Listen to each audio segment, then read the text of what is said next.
Hi, I'm Brian Francis from Billy Beck III Personal Training and Performance Center. And today I'm going to show you how to even out the resistance when you're using exercise bands.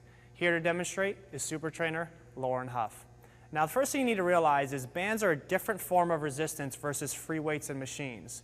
What bands are referred to is called variable resistance, because the more you increase the tension on the band or the more path of motion that band travels, the harder the resistance gets. So the resistance changes. It's varied. That's why it's called variable resistance. When you're using free weights or machines, that resistance is constant. It's the same whether I'm here, here, or here. When I'm using a band, it's going to be much harder at the top than it is at the middle, as well as that bottom third.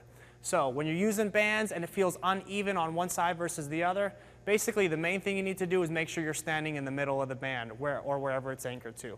So what we're going to show first is what it should not look like. So Lauren's going to pick up the red band and we're going to do a lateral raise out to the side.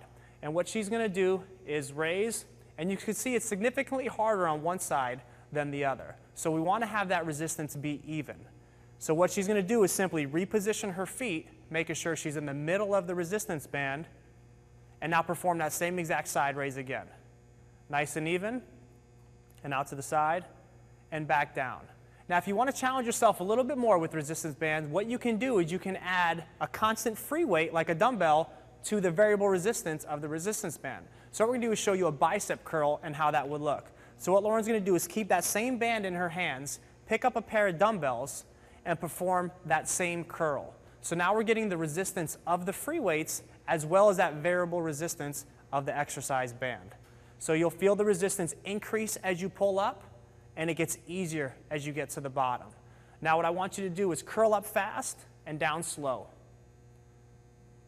Curl up fast, down slow. With resistance bands, they have a tendency to want to pull down. So as you control that down phase, you'll make it a little bit more challenging. I'm Brian Francis, and this has been how to even out the resistance on resistance bands.